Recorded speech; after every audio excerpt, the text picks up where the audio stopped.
আদনান নিজের কাজ শেষ করে ঝোপের আড়াল থেকে বেরিয়ে আসে। শান্তি লাগছে এখন, কি চাপটাই না দিয়েছিল। বাইকে উঠে বসে আইরিনকে উঠতে বলে। আইরিন চুপচাপ উঠে বসে। আদনান বাইক স্টার্ট দিতে দিতে বলে, শান্তি লাগছে এখন, এতক্ষণ খুব চাপে ছিলাম। আইরিন রাগী স্বরে বলে। আমি আপনার সাথে আর কখনো বের হব না। আদনান শান্ত স্বরে বলে, কেন সুইটহার্ট? রাস্তাঘাটে আপনার এক দুই পেয়ে যায়, নীলজের মতো যেখানে সেখানে। বাকিটুকু আর বলে না আইরিন। আরে রোজ রোজ পাই নাকি? আজকের গরম পানি খেতে খেতে পেট ভরে গিয়েছিল। রাস্তায় জ্যামে আটকা না পড়লে এতক্ষণে তো বাড়ি গিয়ে করতে পারতাম। আপনার মতো অসভ্য নির্লজ্জ লোকের সাথে আমি বের হবই না। বাড়ি থেকে বের হওয়ার দরকার নেই। হ্যাঁ, এখন মুখটা বন্ধ করে নিয়ে বাড়ি চলুন। সুইটহার্ট, এইটুকু শরীরে এত রাগ কিভাবে স্টক করে রাখো? আইরিন অন্যদিকে তাকিয়ে থাকে। এই লোকের সাথে কথাই বলবে না, সব সময় ওকে রাগানোর ধান্দায় থাকে বজ্জাত লোক একটা। আদনান মিটিমিটি হাসে। বাড়ি ফিরে গোসল করে খাবার খেয়ে রুমে চলে আসে আইরিন। নিজের ফোনটা হাতে নিয়ে বিছানায় শুয়ে পড়ে চিত হয়ে। খাবার খেয়ে আদনান বেরিয়ে গেছে বন্ধুদের সঙ্গে। আইরিন বড় মামির নাম্বারে ডায়াল করে। মামুনির সাথে রোজ দুবার কথা না বললে ওর ভালো লাগে না। কল রিসিভ হতে দেখে ফোনের স্ক্রিনে বাড়ির প্রায় সবাইকে দেখা যাচ্ছে। আইরিন হেসে সালাম দেয় সকলের উদ্দেশ্যে। নাবিলা বেগম সালামের জবাব দিয়ে বলেন, খেয়েছিস? খেয়ে মাত্র রুমে আসলাম। লাকি কোথায়? বাইরে গেছে। নিতে গেলে আসবি? অবশ্যই। তাহলে আগামীকাল তোর মামাকে পাঠিয়ে দেব। আগে আব্বাকে কল করে বলে নিও। তা তো বলবই। পাশ থেকে কুলসুম বেগম বলেন। শেফা বলে। কুলসুম বেগম হেসে ওঠেন। শেফার মা শেফার মাথায় একটা মেরে বলেন, কথা বলার সময় ছোট বানিয়ে দেবে আর কাজের সময় বইরা বেডি। শেফা মাথায় হাত বুলিয়ে বলে, তুমিও তোমার মেয়ের সাথে সাথে ছোট হয়ে যাও, ওকে ওর মতো বলতে দাও। আইরিন বলে, তাহলে আগামীকাল মামাকে পাঠিয়ে দিও। আচ্ছা, তুই লাকিকে আগে বলে রাখিস। আচ্ছা। রান্না করতে যাব এখন, ভালো থাকিস। তোমরাও ভালো থেকো। কল কেটে দিয়ে আইরিন খুশি হয়ে যায়। কতগুলো দিন পর মামার বাড়িতে যাবে, একবার যেতে পারলেই হয়, তাড়াতাড়ি আর আসবে না। বিছানায় কতক্ষণ গড়াগড়ি করে নেমে দাঁড়ায়। ফোন রেখে রুম থেকে বেরিয়ে আসে ড্রয়িং রুমে। আসতেই শাশুড়ি মা বাদে বাকি সকলের সাথে দেখা হয়। আমিরা ওকে দেখে কপালে ভ্রু কুঁচকে নেয়। আর কয়েকদিন পর আমিরা শ্বশুর বাড়িতে ফিরে যাবে। আমিরার হাজবেন্ড আর শ্বশুর শাশুড়ি যেদিন এসেছিল তার পরের দিনই চলে গেছে। আইরিন ননদের দিক থেকে চোখ সরিয়ে রান্নাঘরের দিকে এগিয়ে যায় শাশুড়ি মাকে সাহায্য করার জন্য। আদনান বাড়িতে ফিরে বেশ রাত করে। কলিং বেল চাপার অনেকক্ষণ পর আইরিন দরজা খুলে দেয়। আদনান ভেবেছিল অন্য কেউ দরজা খুলবে। আইরিনকে দেখে একটু সারপ্রাইজড হয়। ভিতরে প্রবেশ করে হাসি মুখে বলে, কি সুইটহার্ট, আমাকে ছেড়ে ঘুম আসছিল না? আইরিন দরজা লাগিয়ে কটমট করে তাকায়। আদনান এই কটমট চাহনি উপেক্ষা করে আইরিনের কোমর জড়িয়ে ধরে এক হাতে। ফটাফট চোখের পলকে কয়েকটা চুমু খায় ঠোঁটে, আবার হেসে বলে, তুমি এভাবে তাকালে আমার শুধু আদর করতে ইচ্ছে করছে। আপনার মুখ সেলাই করে দেব আমি। কষ্ট হবে না তোমার? আইরিন নিজেকে ছাড়িয়ে নিতে নিতে বলে, একটুও হবে না, বরং আনন্দই হবে। হাত মুখ ধুয়ে খেতে আসুন এখন। আদনান আইরিনের পেছন পেছন এগিয়ে বলে, চুমু খেতে যখন হাত মুখ ধুতে হয়নি, তখন খাবার খেতে হাত মুখ ধুতে হবে কেন? আইরিন দাঁতে দাঁত পিষে বলে, কিচ্ছু করতে হবে না, খেতে আসুন। খিদে তো নেই। আইরিন ঘাড় ঘুরিয়ে পেছনে তাকায়। কেন? অ্যালিংকে গিয়েছিলাম, ওখান থেকে খেয়ে এসেছি। ও, আপনি গিয়ে শুয়ে পড়ুন, আমি আসছি। আদনান পেছন থেকে ডেকে ওঠে। সুইটার, তুমি খেয়েছো? আইরিন ফিরে না তাকিয়ে বলে, খাবো এখন। আদনান স্থির হয়ে দাঁড়িয়ে যায়। দেয়াল ঘড়ির দিকে তাকিয়ে দেখে 12টার উপর বাজে। আইরিন ওর জন্য না খেয়ে এতক্ষণ অপেক্ষা করছিল, আর ও কিনা বাইরে খেয়ে আসলো। নিজের মাথার চুল নিজেরই টেনে ছিঁড়তে ইচ্ছা করছে এখন। দ্রুত পায়ে এগিয়ে আসে ডাইনিং টেবিলের কাছে। আইরিন নিজের প্লেটে খাবার বেড়ে খাওয়া শুরু করেছে। আদনান অপরাধীর ন্যায় বসে আইরিনের পাশে চেয়ারে। সরি জান, আর কোনোদিন এমন ভুল হবে না। আমি বুঝতে পারিনি জান, সরি। সুলাইমান ওরা ছাড়ছিল না, তাই বাধ্য হয়ে ওদের সাথে খেয়ে এসেছি। আইরিন মুখ তুলে তাকায় আদনানের মুখের দিকে। মুখের ভাত গিলে নিয়ে স্বাভাবিক স্বরে বলে, এভাবে বলার মতো তো কিছু হয়নি। আপনি চেঞ্জ করে শুয়ে পড়ুন, আমি আসছি। জান বলছি তো সরি। আশ্চর্য তো, বারবার সরি কেন বলছেন? জান বলছি তো ভুল হয়ে গেছে। আইরিন সত্যি সত্যি অবাক হয়ে যায়। পাগল হয়ে গেছে নাকি লোকটা, নাকি উল্টাপাল্টা কিছু খেয়ে এসেছে। আবার ভাত মাখতে মাখতে বলে, আপনি রুমে যান, আমি আসছি। আদনান যায় না। চেয়ার টেনে আইরিনের আরেকটু কাছে এগিয়ে আসে। আইরিন ভাত তুলে মুখে দেবে তার আগেই আদনান মুখ এগিয়ে দিয়ে হা করে। আইরিন নিজের মুখে পুড়তে গিয়েও থেমে যায়। লোকমাটা আদনানের মুখে পুড়ে দেয়। আদনান পেট ভরা থাকা সত্ত্বেও আবার খায় নিজের বউ নামক জানের সাথে। খাওয়া শেষ করে বাকি সব ফ্রিজে তুলে রাখে। এটো প্লেট, বাটি, গ্লাস রান্নাঘরে রেখে আসে। আদনান তখনও বসে আছে চেয়ারে। আইরিন রান্নাঘরের লাইট অফ করে বেরিয়ে আসতে আইরিনের পেছনে পেছনে যায় আদনান। নাইট ল্যাম্প অন করে সবগুলো লাইট অফ করে দিয়ে রুমের দিকে এগিয়ে যায় দুজন। রুমে এসে ফ্রেশ হয়ে চিত হয়ে শুয়ে পড়ে আদনান। আইরিনের দিকে তাকিয়ে বলে, সুইটহার্ট, খাবার তো গলা দিয়ে বের হয়ে আসতে চাইছে। আইরিন লাইট অফ করে বিছানায় শুতে শুতে বলে। জুলুম করে খেতে বলেছে কে? নিষেধ করেছিলাম তো। আদনান আইরিনকে জড়িয়ে ধরে। আইরিন কিছু বলে না। সুযোগ পেয়ে আদনান আরেকটু চেপে ধরে। আইরিন ছটফটিয়ে বলে, চেপে মেরে ফেলতে চাইছেন নাকি? হাত আলগা করুন। আদনান হাত একটু আলগা করে। আইরিন বলে, আগামীকাল মামা নিতে আসবে। কেন? কেন আবার? আমি যাব সেই জন্য। আমি বউ ছাড়া থাকতে পারবো না। আইরিন চুপ হয়ে থাকে। আদনান গভীর স্বরে বলে, জান, তোমাকে ছাড়া থাকতে ভালো লাগে না আমার। আমি সত্যি সত্যি তোমাকে ছাড়া থাকতে পারবো না। ভাগ্যক্রমে যদি এমপি হয়ে যান তখন তো এদিক ওদিক দৌড়াতে হবে। তখন থাকবেন কিভাবে? পরেটা পরে দেখা যাবে জান। এখন কিভাবে থাকবো? নাটক না করে ঘুমান তো। জান। আইরিন কাত হয়ে আদনানের মাথা নিজের বুকে জড়িয়ে ধরে বলে। কথা না বলে চুপচাপ ঘুমান। আদনান চুপচাপ থাকে না। চুপচাপ থাকার মতো মানুষ তো আদনান লাকি নয়। জোর করে মুখ তুলে তাকায় বইয়ের মুখের দিকে। অসহায় গলায় বলে, আগামীকাল সকালে যাবে, রাতে ফিরে আসবে। 1 মাস পর ফিরে আসবো। সুইটহার্ট, 1 মাস পরে ফিরে এসে দেখবে তোমার অভাবে মরে ভূত হয়ে গেছে। আইরিনের গম্ভীর চোখে মুখে হাসি ফুটে ওঠে। আইরিনের ঠোঁটে হাসি দেখে আদনান নিজেও হাসে। নিজেই আইরিনের বুকে মুখ গুজে নিশ্চুপ হয়ে যায়। কিছুক্ষণ অতিবাহিত হওয়ার পর মুখ গুজে রেখেই বলে, জান, আগের মতো করে জড়িয়ে ধরো। আইরিন জড়িয়ে ধরে দুই হাতে। আদনান নিজেও জড়িয়ে ধরে। পুরো রুমে নিস্তব্ধতা নেমে আসে। এসির মৃদু শব্দ ছাড়া কোনো শব্দ নেই। আদনান ভীষণ খুশি। এই প্রথম আইরিনোর কোনো কথা শুনে হেসেছে। নিজে থেকে ওকে জড়িয়ে ধরেছিল। সকলের সাথে না খেয়ে ওর অপেক্ষায় বসেছিল। আজকের আগের প্রত্যেকটা রাতে আদনান পরিবারের সাথে রাতের খাবার খেয়েছে, তাই আইরিনকে অপেক্ষা করতে হয়নি। আজকেই শুধু পরিবারের সাথে খায়নি। আদনান কল্পনাও করেনি আইরিন না খেয়ে ওর অপেক্ষায় থাকবে। সকালে খাবার খেয়ে আইরিন মামার সাথে শেখ বাড়িতে চলে গেছে। আদনানকেও যাওয়ার জন্য জোর করেছিল। আদনান বলেছে রাতে যাবে। আদনান বাইরে থেকে এসে সোফায় বসে আমিরার পাশে। ড্রয়িং রুমে আর কেউ নেই। ঘড়ির কাঁটা ঘুরতে ঘুরতে বেলা 11টার ঘর পেরিয়ে গেছে। আমিরা টিভি দেখায় ব্যস্ত। আদনান রিমোট হাতে নিয়ে টিভি অফ করে দেয়। আমিরা বিরক্ত হলেও প্রকাশ করলো না। স্বাভাবিকভাবে ঘাড় ঘুরিয়ে ভাইয়ের দিকে তাকায়। ভাইয়ের রাগে চোখ মুখ দেখে শুকনো ঢোক গিলে নেয়। এত রেগে আছে কেন? কি হয়েছে? আদনান গম্ভীর স্বরে বলে। তুই কি আইরিনের উপর বিরক্ত? এমন কথার আগামাথা বুঝতে পারে না আমিরা। আদনান পুনরায় বলে, কথা বলছিস না কেন? আইরিনকে সহ্য হয় না? সব সময় ওর দিকে ওভাবে তাকাস কেন? এমন কথা বলছো কেন ভাইয়া? কিভাবে তাকায়? সকালে কি নিয়ে আইরিনের সাথে চেঁচামেচি করলি? কই? সব কিছু শুনেছি কিন্তু আমি। বিয়ের দিন থেকে তোর হাবভাব দেখছি আমি। শুধু কিছু বলিনি। বিয়ের পর দিন তুই আইরিনকে কি কি বলেছিস সব সেদিনে আমার কানে পৌঁছে গেছে। ভাবিস না আইরিন বলেছে? আইরিন কিছুই বলেনি আমাকে। আইরিন এই বাড়ির কাউকে অকারণে কিছু বললে যে আমি চুপচাপ ওর সবকিছু মেনে নেব এমনও নয়। আমিরার চোখ মুখ শুকিয়ে কালো হয়ে যায়। আদনান রাগী গম্ভীর স্বরে বলে, আইরিন নিজে থেকে এ বাড়িতে আসেনি, ওকে আমি নিয়ে এসেছি। ও আমাকে ভালোবেসে এই বাড়িতে আসেনি, আমি ওকে ভালোবেসে জোর করে নিয়ে এনেছি। ওর সাথে উঁচু গলায় কথা বলার অধিকার এই বাড়ির কাউকে দেইনি আমি। তুই আমার বোন বলে যে তোর সব অন্যায় আমি চুপচাপ মেনে নেব এরকমটা ভাবিস না। আমার অর্ধেক দুনিয়া জুড়ে সবাই, আর বাকি অর্ধেক জুড়ে শুধু আইরিন। যদি কোনোদিন পুরো পৃথিবী আর আইরিনকে বেছে নেওয়ার অপশন আসে, তাহলে আমি আইরিনকেই বেছে নেব। এখন বুঝে নে আইরিন আমার কাছে কি। এরপর থেকে ওর সাথে খারাপ আচরণ করার আগে 1000 বার ভেবে করবি। এটাই আমার ফার্স্ট অ্যান্ড লাস্ট ওয়ার্নিং।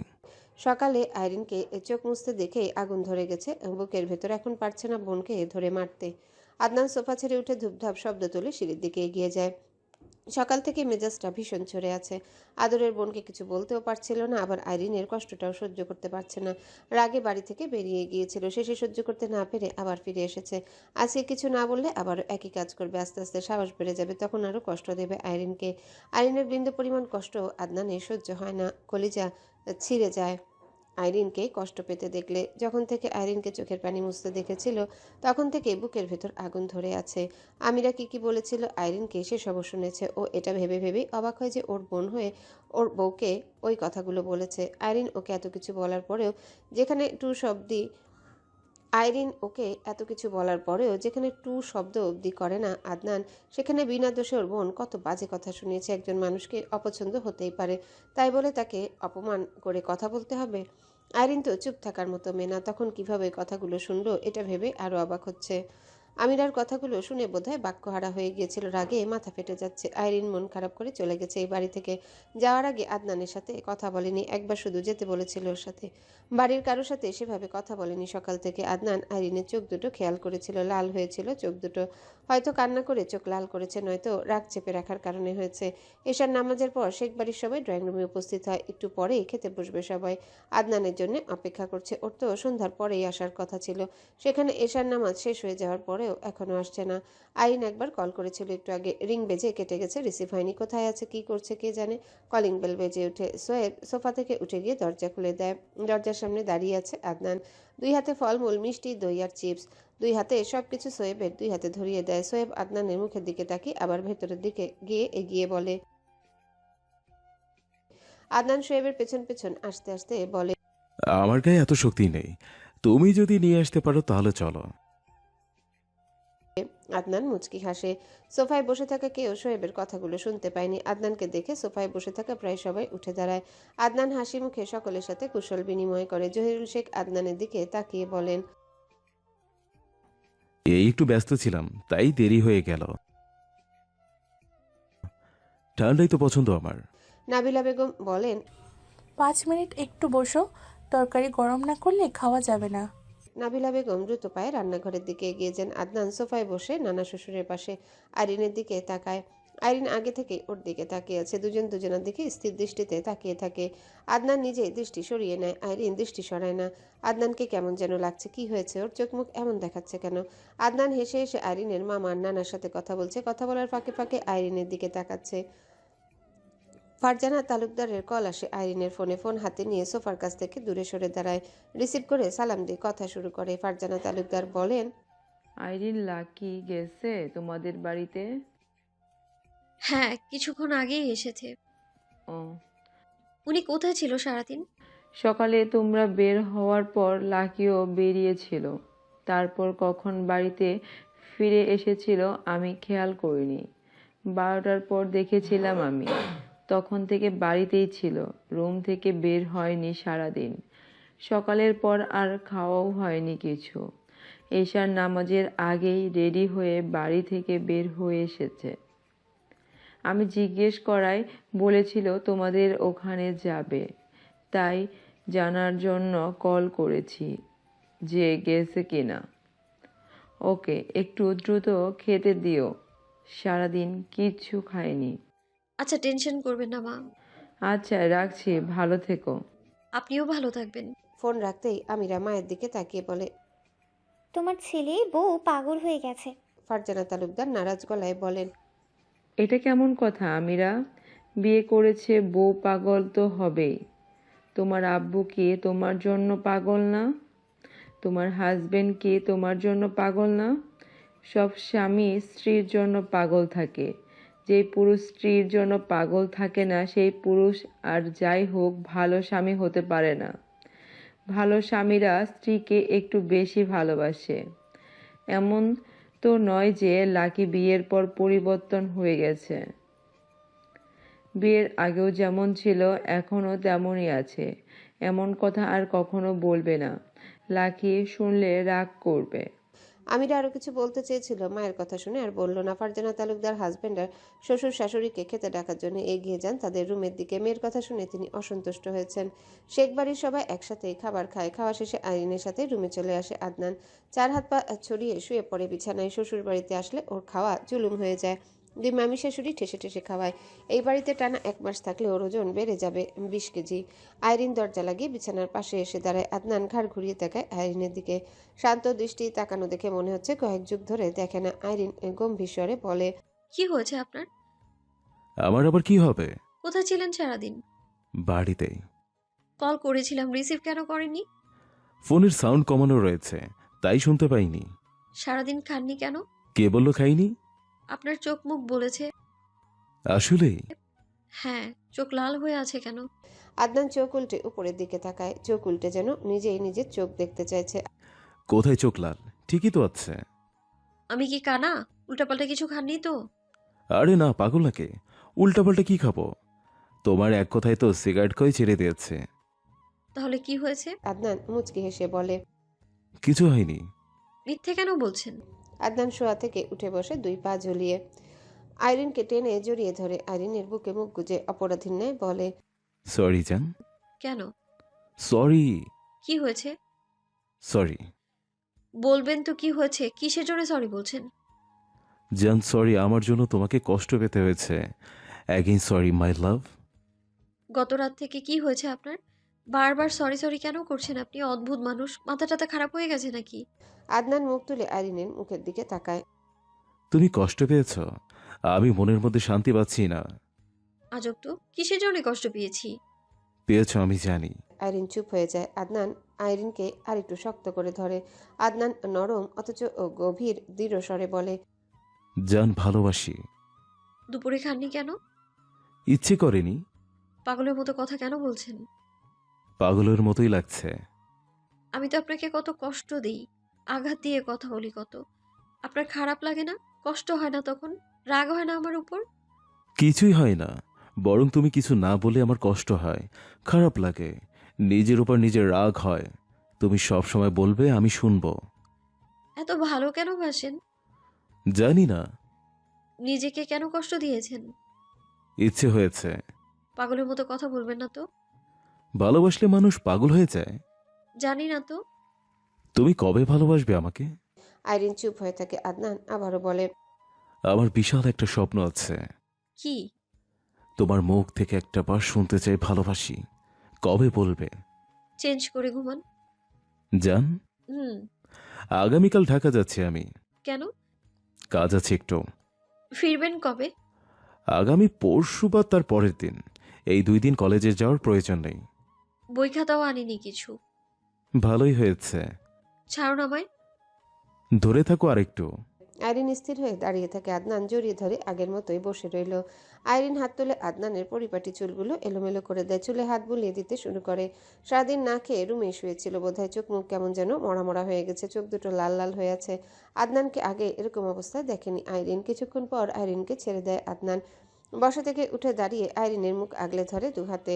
সারা মুখে অসংখ্য চুমু খায় আইরিন, বলে না কিছু, সুযোগ পেয়ে আরও অনেকগুলো চুমু খায়। জড়িয়ে ধরে দাঁড়িয়ে থাকে কিছু সময়, আবার ছেড়ে দিয়ে চেঞ্জ করে ফ্রেশ হয়ে এসে শুয়ে পড়ে। আইরিন নিজেও ফ্রেশ হয়ে এসে রুম অন্ধকার করে আদনানের পাশে শুয়ে পড়ে। আইরিন শুতেই আদনান জড়িয়ে ধরে ঘাড়ে মুখ ডুবায়। কিছুক্ষণ পর আইরিনের কানের কাছে মুখ নিয়ে ফিসফিস করে বলে। জান, বাবু চাই। আবার শুরু হয়ে গেছেন? আইরিনের কানের লতিতে চুমু খেয়ে বলে।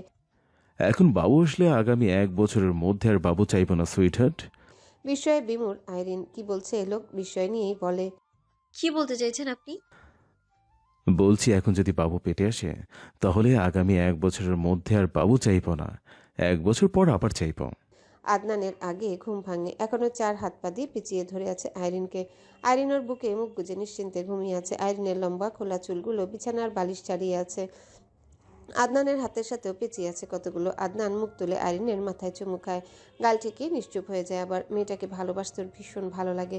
এই মেয়ের জন্য ওর মনে অফুরন্ত মায়া আর ভালোবাসা। এই মায়া আর ভালোবাসার গভীরতা কতটুকু আদনান নিজেও জানে না। গভীরতার তলা খুঁজতে গেলে আদনান হারিয়ে যাবে, কিন্তু শেষ খুঁজে পাবে না। আরও অনেকক্ষণ পর আইরিনের ঘুম ভাঙে। আদনান ঘুমিয়ে গেছে। আবার নিজের উপর থেকে আদনানের হাত সরিয়ে দেওয়ার চেষ্টা করে। চোখ বন্ধ রেখে আদনান না ছেড়ে আরো শক্ত করে ধরছে দেখে ঘুম জড়ানো গলায় বলে। না ছেড়ে আরো শক্ত করে ধরছেন কেন? ছাড়ুন এখন। আদনান ঘুম ঘুম চোখের পাতা টেনে তুলে বলে। একটু ধরলেই শুধু ছাড়ুন ছাড়ুন। একটু ধরেছেন? সারা ধরেই তো ধরে আছেন। সারা জীবন ধরে থাকবো, জান্নাতে গিয়েও ধরে থাকবো। আইরিন কসরত করে আদনানের হাত পা সরিয়ে দেয়। বিছানা থেকে নামতে গেলে আদনান আইরিনকে টেনে ধরার চেষ্টা করে দ্রুত, কিন্তু ভুল করে আইরিনের খোলা লম্বা চুলগুলো ধরে ফেলে। চুলে ভীষণ রকমের টান লাগে। ব্যথা পেয়ে মুখ দিয়ে ব্যথাতুর শব্দ বেরিয়ে আসে। অকাজ করেছে বুঝতে পেরে দ্রুত হাত গুটিয়ে নেয় আদনান। অপরাধীর ন্যায় বলে। ভুল হয়ে গেছে সুইটহার্ট, আমি বুঝতে পারিনি, বন্ধ বন্ধ চোখে ধরেছি, তাই দেখতে পাইনি ঠিক মতো। বলতে বলতে উঠে বসে আদনান। আইরিন ঘুরে আদনানের চুলগুলো মুঠো করে ধরে মাথা সহ ঘুরানি দেয় কতক্ষণ। ছেড়ে দিতে আদনান নিজেই মাথাটা গোল গোল ঘুরিয়ে ঠাস করে শুয়ে পড়ে বিছানায়। উপর দিকে 2 হাত তুলে বলে, মাবুদ গো, এইটা কেমন বউ দিলা, জামাইকে ধরে মারে। আইরিন কটমট করে বলে, জামাই না, জালিম। সারা রাত জ্বালিয়েও শান্তি হয়নি আপনার? অসভ্য বদলোক একটা। ভালো যদি নাই বাসতাম তাহলে তোকে ধরে গোবরের পুকুরে দিনে 3 বেলা করে চবিয়ে আসতাম। ভালোবাসি বলেই কিছু বলতে পারি না, সেই সুযোগে তুই আমার সাথে এমন করিস। অবশ্য তুই সবসময় এরকমেরই, তোর আবার সুযোগ লাগে নাকি? আমার মতো করে এমন ভালো যেন কেউ না বাসে কাউকে। বাসতে বলেছে কে? আমি আপনার ঠ্যাং ধরে বলেছি ভালোবাসুন আমায়? ওরে মেয়ে, ভালোবাসা একাই হয়ে গেছে, আমি তো বাসতে চাইনি। এই মরণের মধ্যে নিজ ইচ্ছায় কে ডুব দিতে চায়? মুখ বন্ধ করে ঘুমান তো এখন, অসভ্য লোক। ও জান, শোনো না প্লিজ। বাথরুমের দিকে এগিয়েও থেমে যায় আইরিন। কিছু না বলে আদনানের দিকে তাকিয়ে থাকে। রাত থেকে কি যে শয়তানি শুরু করেছে, মেজাজটাই গরম হয়ে যাচ্ছে এখন। থেকে থেকে এই লোকের কি হয় কে জানে। 1 নম্বরের গিরগিটি একটা, একটু পরপর রূপ বদলায়। এই লোক রাজনীতি ছেড়ে সিনেমায় কাজ করলে অল্প দিনেই সুপারস্টার হয়ে যাবে। মুখের দিকে তাকিয়ে হাঁ হাঁ করে কি দেখছেন? কি বলবেন বলছেন না কেন এখনো? মাবুদ গো, করলা পছন্দ করি বলে এমন একটা করলা জীবনে পাঠিয়ে দেবে?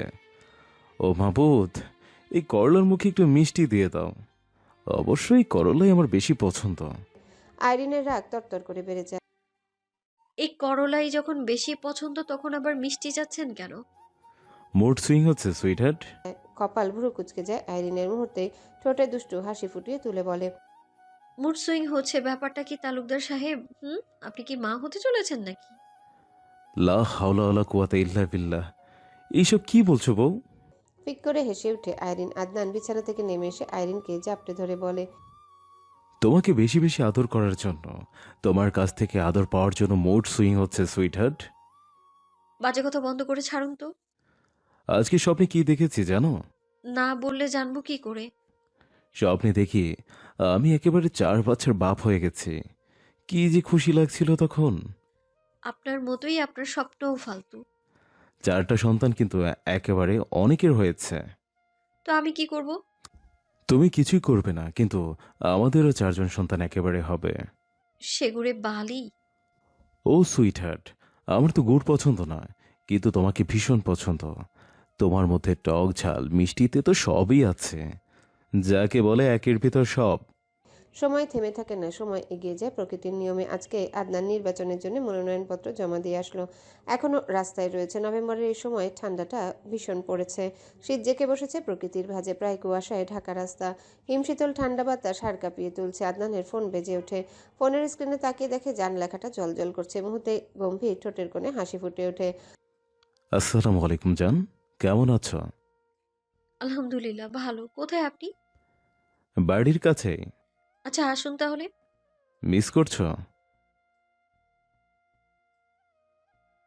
না, মা খোঁজ নিতে বললো তাই কল করেছি। তুমি কি অসুস্থ? কপাল ভ্রু কুচকে যায় আইরিনের। কে বলল? যেই বলক শুনেছি আমি। এখন বলো কি হয়েছে তোমার? কি হবে? কিছুই হয়নি। এইটুকু সময়ের মধ্যে আবার কি হবে? পাগলের মতো শুধু হাজাইরা কথা। রাখলাম এখন। কেন? বাড়িতে তো আসছেনি। প্রস্তুত থাকো। কল কেটে দেয় আইরিন। আদনান ফোনের স্ক্রিনে তাকিয়ে মুচকি হাসে। আইরিন গোসল করে ভেজা চুলগুলো ছেড়ে দিয়ে বিছানায় বসে আছে। আদনান বাথরুমে রয়েছে। নিচ থেকে তালুকদার আতিকুর রহমানের গলার স্বর ভেসে আসছে। গলা ছেড়ে লাকি লাকি বলে ডাকছেন। আইরিন বাথরুমের দরজায় ধাক্কা দিয়ে বলে, শুনছেন? দাদা ডাকছে আপনাকে। কেন? জানি না। শরীর মুছে কোমরে টাওয়েল জড়িয়ে বেরিয়ে আসে আদনান। আতিকুর রহমান এখনও ডেকেই চলেছেন। হয়েছেটা কি? এভাবে ডাকছো কেন? ডাকাত পড়েছে নাকি বাড়িতে? বকবক না করে নিচে গেলেই তো পারেন। ট্রাউজার কোথায়? আমি পড়ে রয়েছি। লুঙ্গি কোথায়? সব আলমারিতে। আদনান আইরিনের গা থেকে টান দিয়ে খুলে নেয় কাতান কাপড়ের ধবধবে সাদা ওড়নাটা। টাওয়েলের উপর দিয়ে পেঁচাতে পেঁচাতে বলে, এটা দিয়ে হয়ে যাবে? ওড়নাটা লুঙ্গির মতো করে পেঁচিয়ে নিয়ে একটানে ভেতর থেকে টাওয়েল খুলে ফেলে। টাওয়েল দিয়ে চুল মুছতে মুছতে দ্রুত পায়ে বেরিয়ে যায় রুম থেকে। যেভাবে ডাকছে গলা শুকিয়েই তো মরে যাবে। আইরিন পেছন থেকে চেঁচিয়ে বলে, আমার ওড়নার সাথে আপনার কিসের শত্রুতা? সুইটহার্ট, এটা একদম লুঙ্গির মতোই দেখতে। আইরিন কিছু বললেও আদনানের দিকে থেকে আর কোনো উত্তর আসে না। চলে গেছে অসভ্য লোকটা, মানে ওড়না দিয়ে কোনো মানুষ লুঙ্গি বানায়? ওড়নার মান ইজ্জত মেরে দিল বজ্জাত লোকটা। 2 মিনিট হওয়ার আগে আদনান দৌড়ে আসে রুমে, তাড়াহুড়ো করে ট্রাউজার বের করে পড়তে শুরু করে। কি হয়েছে? এত তাড়াহুড়ো কেন করছেন? দাদা কি বলল? গরুকে ডেলিভারি করতে হবে। মানে? গরুর বাছুর হবে, ওটাকেই বের করতে হবে। আপনি করবেন? হ্যাঁ। ট্রাউজার পরে ওড়নাটা আইরিনের হাতে ধরিয়ে দিয়ে কিছু বলার সুযোগ না দিয়ে দৌড়ে রুম থেকে বেরিয়ে যায়। আইরিন হাঁ করে তাকিয়ে রইল দরজার দিকে। আদনান নিজের গরুর খামারে চলে আসে। আফসার তালুকদার গাভীর পাশে দাঁড়িয়ে আছেন। চারজন মানুষ খামার দেখাশোনা করে। তাদের মধ্যে থেকে 3জন গেছে ঘাস কাটতে, একজন আছে কিন্তু তিনি বাছুর বের করতে পারবেন না, অত শক্তি নেই ওনার গায়ে। আফসার তালুকদার বোঝে নেয় সবকিছু। আদনান বাড়িতে আসার পর থেকে বেশিরভাগও নিজেই বাছুর বের করে। বাছুরের মাথা দেখা যাচ্ছে। অল্প সময়ের মধ্যে আদনান একাই বাছুর বের করে। নিচের দিকে ঝুঁকেছিল আদনান। গাভী লেজ ঘোরাতে গিয়ে আদনানের মুখে লেজের বাড়ি মারে। ঘৃণায় নাক মুখ কুচকে নেয় আদনান। গাভীর দিকে তাকিয়ে বলে, আজকে তুই গাবি না হয়ে ষাঁড় হলে তোকে ধরেই জবাই করে রেঁধে খেয়ে ফেলতাম। বজ্জাত গরু, এসেছি তোকে সাহায্য করতে, আর তুই লেজের বাড়ি মারলি। ছি, ওয়াক। আফসার তালুকদার হেসে ওঠেন। আদনান গম্ভীর স্বরে বলে, আমার এই অবস্থা দেখে তোমার হাসি পাচ্ছে? গামছাটা দিয়ে মুখ মুছে দাও। আফসার তালুকদার গামছা দিয়ে ছেলের মুখ মুছিয়ে দেন। 6 বাছুর হয়েছে। বাছুর গাভীর সামনে দেয়। গাভী নিজের বাছুরকে জিভ দিয়ে চাটতে শুরু করে। দুধ দহন করে আদনান। ঘাস নিয়ে 3জন ফিরে এসেছে। বাছুর হয়েছে দেখে 3জন দ্রুত এগিয়ে আসে। আদনান বাকিদের দেখতে বলে খামার থেকে বেরিয়ে আসে। ঠান্ডায় পুরো শরীর বরফের মতো হয়ে গেছে। একটা টি-শার্টও পরে আসেনি। তাড়াহুড়োয় লেজের বাড়ি খেয়ে গাল জ্বলছে। বজ্জাত গাভী কি বাড়িটা দিয়েছে! আবার গোসল করতে হবে। হাত পা পুরোপুরি নষ্ট হয়ে গেছে। রুমে এসে আইরিনকে কিছু বলার সুযোগ না দিয়ে বাথরুমে প্রবেশ করতে করতে বলে, সুইটহার্ট, টাওয়েলটা নিয়ে আসো। আইরিন টাওয়েল নিয়ে বাথরুমে রেখে আসে। আদনান সময় নিয়ে গোসল করে বেরিয়ে আসে। দ্রুত ট্রাউজার টি-শার্ট হুডি পরে নেয়। আপনার গালে কি হয়েছে? বজ্জাত গাভীর লেজ দিয়ে বাড়ি মেরেছে। জ্বলছে? একটু। আইরিন এগিয়ে এসে দাঁড়ায় আদনানের কাছে। নাক গাল লাল হয়ে ফুলে উঠেছে। আইরিন মলম লাগাতে লাগাতে বলে, আপনি গরু ডেলিভারি করাতে পারেন? অবশ্যই। এর আগে 18 থেকে 20টা গাভী ডেলিভারি করিয়েছি আমি নিজেই।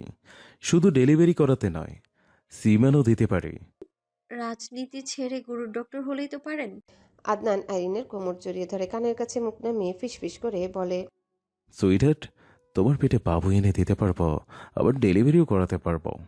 আদনানের কথা শুনে আইরিন রেগে আদনানের পেটে খামচে ধরে। আদনান নাক মুখ কুচকে বলে, সুইটহার্ট, পেট ফুটো হয়ে যাবে তো। অশুভ লোক মুখে কোনো কথা আটকায় না। আমি খারাপ কিছু বলেছি? না, আপনি খারাপ কথা বলতেই পারেন না। আপনি তো দুধে ধোয়া তুলসী পাতা। একদম ঠিক বলেছো সুইটহার্ট। ছাড়ুন, এখন খেতে চলুন। কি রান্না হয়েছে? ঢ্যাঁড়স ভর্তা, কচুর লতি আর পুঁইশাক ভাজি। আদনান নাক সিটকে বলে, ছি, এসব মানুষ খায়? দেখতে কেমন? দেখতেই তো ঘৃণা লাগে। আমার এখনই বমি চলে আসছে। আজকে ঠেসে ঠেসে এইসবই খাওয়াবো। চলুন এখন। আদনান শক্ত হয়ে দাঁড়িয়ে বলে, খাবো না। কেন? এসব আমার একদম পছন্দ না। আপনিও তো আমার পছন্দ না, তবুও তো সহ্য করে নিচ্ছি আমি। তাহলে আপনি কেন খেতে পারবেন না? সুইটহার্ট, আমি তো ওগুলোর মতো না। আপনি ঠিক গরুর দুধের মতো, স্বাস্থ্যের জন্য উপকারী হলেও আমার ভীষণ অপছন্দের। সুইটহার্ট, তুমিও ঠিক করল্লার মতো, তবু আমার ভীষণ পছন্দের। আইরিন দাঁত কিরমির করে মলমটা রেখে হাত ধুয়ে আসে। রুম থেকে বের হতে হতে বলে, খেতে আসুন। আমি কিন্তু ওসব খাবো না। আইরিন দাঁড়িয়ে যায়, পেছনে ফিরে বলে, কি খাবেন? তোমাকে। ওই মুখের মধ্যে ঠাডা পড়ুক। বলেই আইরিন চলে যায়। আদনান গা ঝাঁকিয়ে হেসে ওঠে। চুলগুলো ঠিক করে রুম থেকে বেরিয়ে আসে। ড্রয়িং রুমে এসে দেখে ইতিমধ্যে সবাই চলে এসেছে। ফারজানা তালুকদার ছেলের কাছে এগিয়ে এসে মুখের দিকে তাকান। গাল ফুলে লাল হয়ে আছে। গরু বলে বেঁচে গেছে, মানুষ হলে খবর ছিল আজ। সবাই খেতে বসে। আইরিন সকলের প্লেটে খাবার বেড়ে দিয়ে নিজেও খেতে বসে। আজ গরুর মাংস, মাছ ভাজি আর শাক ভাজি করা হয়েছে। আইরিন যখন রান্না করছিল আদনান রান্নাঘরে এসে দেখে গিয়েছিল। আইরিনকে কতক্ষণ জ্বালিয়েও গিয়েছিল। রাতের রান্না শেষ করে রুমে ফিরে আসে আইরিন। মাগরিবের আজানের সময় হয়ে এসেছে। হাত মুখ ধুয়ে বারান্দায় এসে দাঁড়ায়। দড়ির উপর থেকে টাওয়েল নিয়ে হাত মুখ মুছতে মুছতে উঠানের দিকে তাকায়। আদনান খুঁড়িয়ে খুঁড়িয়ে হেঁটে এগিয়ে আসছে।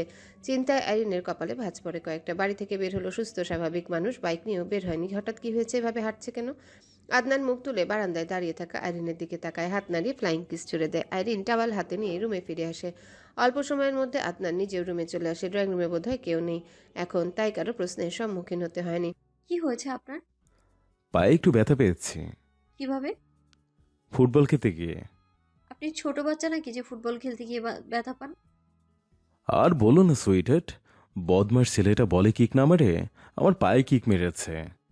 কে মেরেছে? সে ব্যথা পায়নি? জসিম মেরেছে। শালার পা তো নয় যেন লোহা। আমি এত বড় মানুষ হয়ে ব্যথা পেলাম, আর ওর কিচ্ছু হয়নি। খেলতে যেতে বলেছে কে? ওরাই তো জোর করে ধরে নিয়ে গিয়েছিল। ম্যারিড ভার্সেস আনম্যারিড খেলা হয়েছিল। জিতেছে কে? আমরাই। এমন দামড়া দামড়া ব্যাটাদের সাথে কি ছোট ছোট ছেলেরা পারবে নাকি? আদনান শার্টের বোতাম খুলতে খুলতে বলে, ওরা ছোট ছোট ছেলে। তার হয়তো কি? আজ বিয়ে করলে আগামীকাল 2 বাচ্চার বাপ হয়ে যাবে। বলতে বলতে টাওয়েল হাতে বাথরুমে প্রবেশ করে। খেলতে খেলতে এই শীতের মধ্যে ঘেমে নিয়ে জবজবে হয়ে গেছে, ব্যথায় পা টন করছে। কি জোরে কিকটা মেরেছে বজ্জাত ছেলেটা। ওষুধ আনতে হবে। শাওয়ার নিয়ে বেরিয়ে আসে, লুঙ্গি পরে গায়ে টি শার্ট জড়ায়, চুলগুলো ভালোভাবে মুছিয়ে নিয়ে খাটের উপর লুঙ্গি উপরের দিকে তুলে পা দেখতে থাকে। আইরিন উজু করে এসে নামাজে দাঁড়ায়। নামাজ আদায় করে ব্যথানাশক মলম হাতে নিয়ে আদনানের কাছে এগিয়ে আসে। দেখি কোথায় লেগেছে। আদনান ব্ল্যাঙ্কেটের নিচে ডান পা বের করে হাত দিয়ে দেখিয়ে দেয় কোথায় কোথায় ব্যথা পেয়েছে। আইরিন হাত দিয়ে ছুঁয়ে দেখে গরম হয়ে আছে ব্যথার জায়গাটুকু। 2 জায়গায় ব্যথা পেলেন কি করে? 2বার কিক মেরেছিল নাকি? ওর কিক খেয়ে পড়ে যেতে গিয়েছিলাম, তখন টাকনুতে ব্যথা পেয়েছি। পা সোজা করুন। কিছু করতে হবে না, একটু পর গিয়ে ওষুধ নিয়ে আসবো। শোনে না আইরিন। মুখ মলম আঙ্গুলে নিয়ে ব্যথার জায়গায় লাগায়, তারপরে আস্তে আস্তে মালিশ করতে শুরু করে। আদনান হাতের ফোন রেখে বইয়ের মুখের দিকে তাকিয়ে থাকে। আকাশি রঙের 3 পিস পরেছে আজ, ওড়নাটা হিজাবের মতো পেঁচানো রয়েছে এখনো। আদনানের কাছে আইরিনকে সবসময় সবভাবেই সুন্দর লাগে। আইরিনকে যে কোনো রূপে দেখেই মুগ্ধ হয় বারবার। আইরিন দৃষ্টি স্থির করে রেখেছে আদনানের পায়ের দিকে, মনোযোগ দিয়ে আস্তে আস্তে সযত্নে মালিশ করছে যেন ব্যথা না লাগে। মালিশ করার কারণে আরাম লাগছে এখন। আইরিনকে রাগানোর জন্য মৃদু চিৎকার দিয়ে ওঠে। জান আস্তে করো। আইরিন রেগে কটমট করে তাকায়। আদনান বোকা বোকা হেসে বলে। জান আস্তে, মালিশ করো, ব্যথা পাচ্ছি। আইরিন রেগে জোরে চাপ দেয় পায়ের উপর। ও জান, পাটা ভেঙে গেল তো। মুখ বন্ধ করে রাখুন অসভ্য লোক। মুখ দিয়ে আর একটা শব্দ বের করলে মুখ সেলাই করে দেবো আমি। আদনান মুখে আঙ্গুল চেপে চুপ হয়ে যায়। আইরিন আস্তে আস্তে আবার মালিশ করতে শুরু করে। কিছু সময় অতিবাহিত হওয়ার পর আদনান আইরিনকে টেনে নিজের কোলের উপর বসায়। আইরিনকে এক হাতে জড়িয়ে ধরে ব্ল্যাঙ্কেট দিয়ে ঢেকে নেয় দুজনের শরীর। বসে থাকো এখানে, আর সেবা যত্ন করতে হবে না। ঠান্ডায় তো শরীর জমিয়ে ফেলেছ। ছাড়ুন, কফি বানিয়ে নিয়ে আসি। কিছু করতে হবে না। আইরিন কিছু না বলে আদনানের বুকে লেপ্টে বসে রইল। আদনানের উষ্ণ বুকে ছোঁয়ায় ও শীতল শরীরে আরাম লাগছে। আইরিন কলেজের গেটের সামনে এসে দাঁড়ায়। আশেপাশে নজর বুলায়। আদনান আজ নেই। আজকে আসেনি কেন এখনো?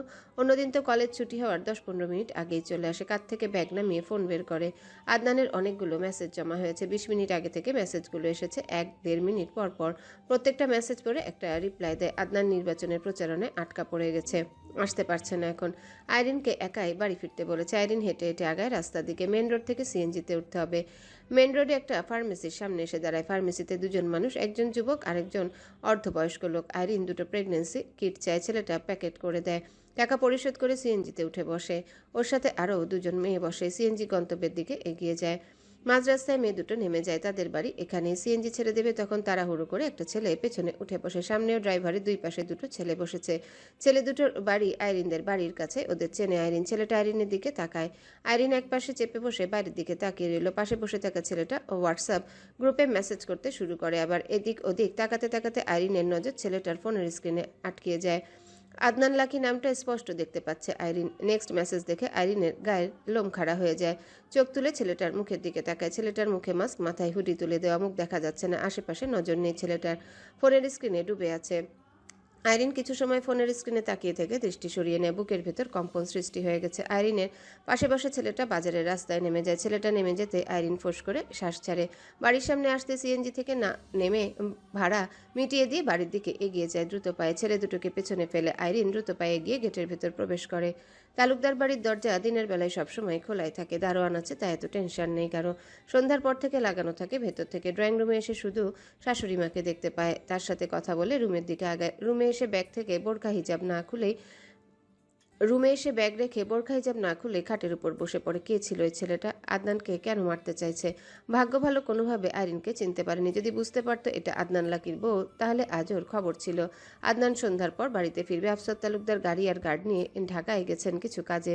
আইরিন বোরখা হিজাব খুলে প্রেগন্যান্সি কিট দুটো হাতে নিয়ে বাথরুমে প্রবেশ করে। 5 মিনিট পর বাথরুম থেকে বের হয়। দুটো কিটেই দুটো করে দাগ স্পষ্ট। বাম হাতের মুঠোয় কিট দুটো ধরে রেখে ডান হাতটা তলপেটে রাখে। মা হওয়ার প্রথম অনুভূতিতে শরীর শিরশির করে উঠে। আদুরে হাত বুলায় নিজের পেটের উপর। আদনান লাকি সারপ্রাইজড হয়ে যাবে আজ। আইরিন আজকে আদনান লাকিকে ভীষণভাবে চমকে দেবে। কিট দুটো স্টাডি টেবিলের উপর রেখে দেয় আদনানের ল্যাপটপের পাশে। এই সুখবর সবার আগে আদনানকে জানাবে, তারপর বাকি সবাইকে। এতক্ষণ ধরে পাওয়া ভয় হঠাৎ করে গায়েব হয়ে গেছে। ড্রেসিং টেবিলের সামনে এসে দাঁড়ায়, আয়নার দিকে তাকায়। আয়নার ভিতর ওকেই দেখা যাচ্ছে। আদনান এশার নামাজের পর বাড়িতে ফেরে। আইরিনের অপেক্ষায় অধীর আগ্রহে বসে আছে রুমে। কারোর সাথে কথা বলতে ভালো লাগছে না। চিন্তারা জেকে ধরেছে, আবার মস্তিষ্কে অশনি সংকেত জানান দিচ্ছে। রুমে এসে আইরিনের দিকে তাকায়। আইরিন শুকনো মলিন মুখে বসে আছে খাটের উপর। আদনান আইরিনের কাছে এসে দাঁড়ায়। 2 হাতে আইরিনের মুখ আগলে ধরে চুমু খেয়ে বলে, জান কি হয়েছে? মন খারাপ কেন?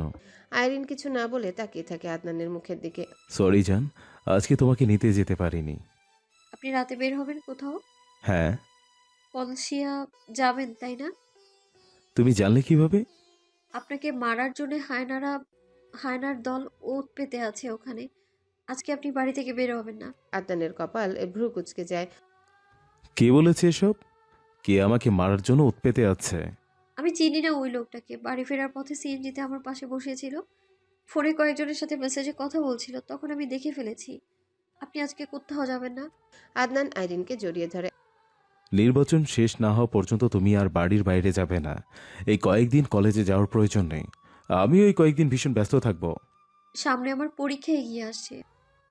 বাড়িতেই পড়বে, কোনো সমস্যা হবে না।